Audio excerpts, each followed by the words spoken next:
Listen, man, the one thing that I think that really stops a lot of people from being in their full power, that really puts them in that mindset that's suffering, that's a low vibration, that is really a fearful state, is expectations. You see, more than expectations, I believe it's the desire, the attachment to expectations, the want to need to fulfill expectations that we have of ourselves, that people have put upon ourselves, that society has put upon us, and that we have taken or believed that we must fulfill. You see, it even starts from a small age that, you're raised and you're taught and given certain expectations. Oh, you must be this, you must be good at school, you must do this, you must do that. And of course, with those expectations, we were given a certain treatment, For being good, you get treated this way. For being what was expected as bad, you're treated another way. And of course, this is only a reflection of, one, the life that they had gone through, but as well, the expectations of society, of what we as a collective expect of each other and expect of ourselves. And I believe that many times these expectations can be more of a limitation, in a sense that if we ourselves have expectations of ourselves to be a certain way, let's say I must be a good person, and if we do something that is inherently challenging that, if we're inherently choose a decision that only benefits us, are we inherently not a bad person? Are we inherently therefore not able to be happy with ourselves because this chain reaction of events or type of thinking, because the limitation or expectation that we have for ourselves? Of course, this is just an example. But look in your own life. Look at yourself and your own perceptions and your own expectations of them. Rather, your own expectations and your perceptions of them. What do you expect of yourself? And if you don't meet those expectations, how do you feel about yourself? Let's say you expect yourself to be a successful person. Very broad expectation. Well, what does that success look like for you? Do you need to be making a certain barometer of income a certain month? Do you need to have a certain quality of home, a certain quality of car, a vehicle? How much of your expectations are out of your control? How much of what you want is controlling you? How much are your expectations controlling you? Because how often do what we expect of ourselves is even reasonable or even possible of doing? I mean, what does being successful even mean if we do not even set boundaries or limits on it? And even if we did set boundaries on it, even if we say being successful is owning $1 million house, are we not to be happy if we do not have that $1 million house in this moment?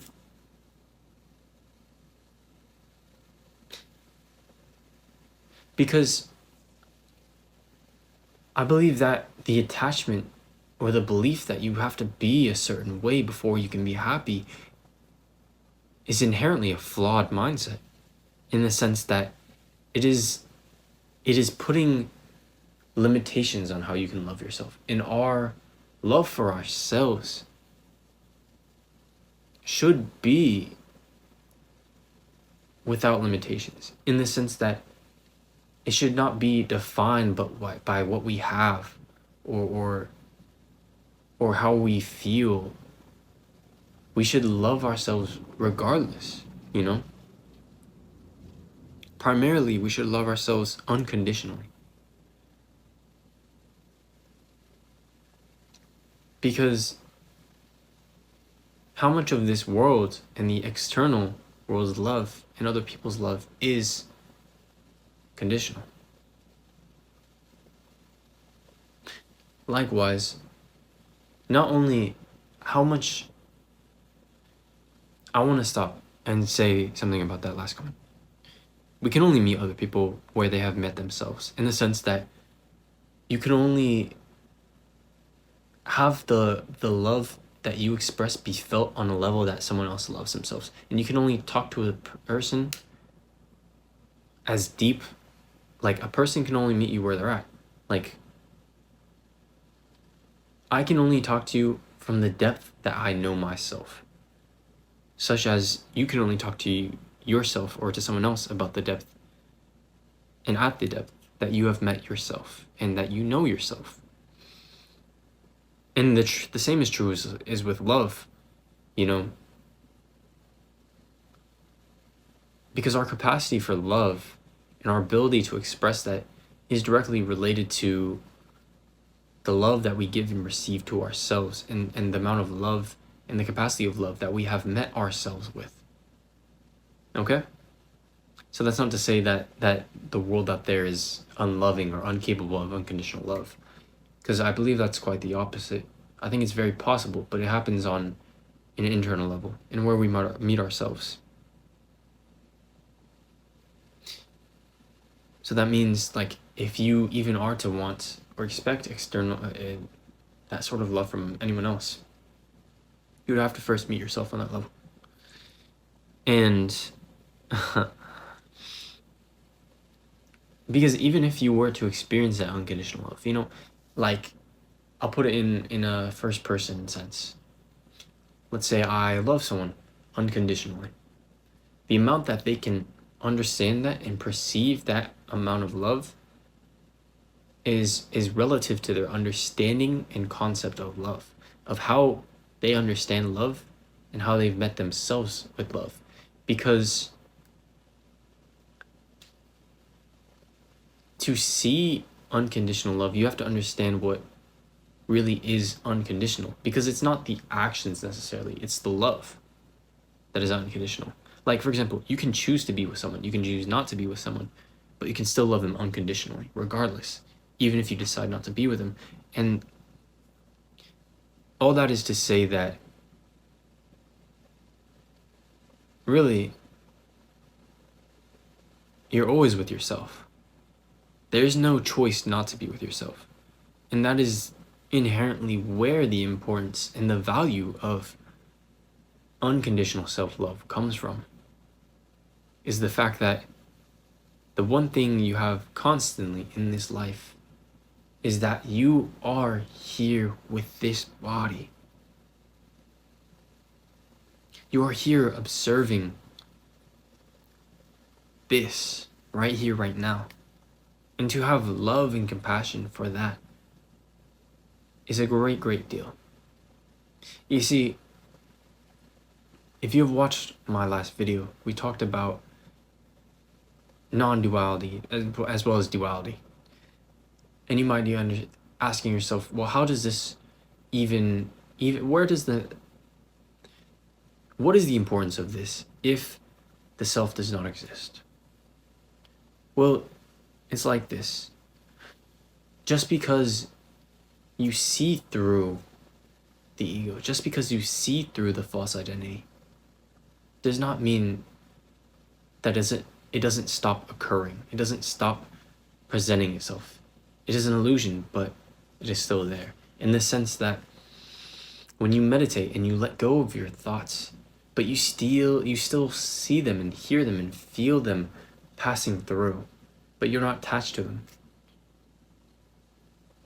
They haven't gone anywhere, but rather your focus has shifted. Just as if when looking through a window, you still know that the glass is there, that you're looking through the glass. It's just your attention has shifted. And so, as such, to have that compassion and that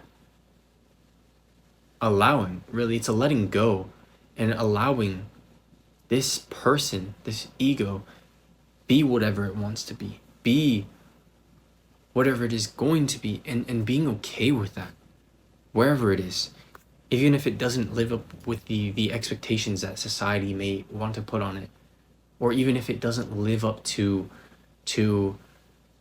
the expectations that it has for itself. That's okay. You know, and I think the important thing is when it comes to our goals, is looking at where we are and saying, are we making progress?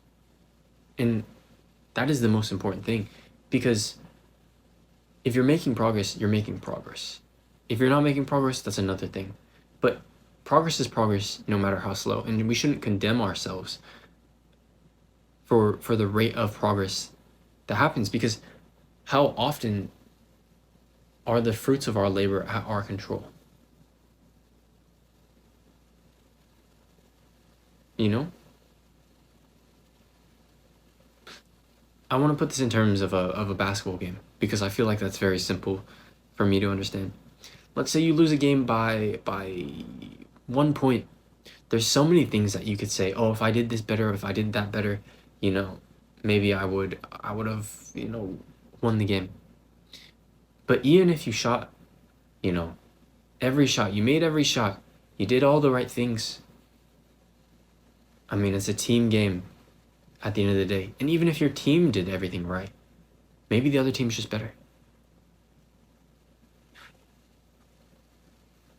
And so, like, all that to say is that there's always the idea that you could always be doing more. There's always the idea that, I could do this and maybe I would have that. Or maybe if I did this right, it would have happened. But the truth is, maybe sometimes things happen the way they happen, and it's for our best. And at the end of the day, without failure, where does success really come from without failure? Because that is the process of success, And I think even in my own past, the things that I quote unquote was not successful in, I'm glad I wasn't, because they have put me at the point where I am now. It's funny, even the first video I've ever made is a great expression of that, because I made a video about a relationship that I wish happened at that time. And at this point, like, I'm so grateful it didn't, because I would never have experienced all the things that I've experienced now. I've grown, I've evolved, I've developed into, quite frankly, someone that I'm very proud of. And not in a overly egoical way, in a prideful way, rather in a very balanced way, in a healthy way. And as such, that is why everything I believe happens for a reason. And at the end of the day, victors, the people who are victorious, can only really speak of their victory from the lessons of their past. All that to say, what is it that you expect of yourself? Because if you expect yourself to be perfect, to be this and that, you're being delusional. It's okay to fail, because failure is one step towards success. So I encourage you, what do you expect of yourself? And how can you better love yourself? One love. I'll catch you later.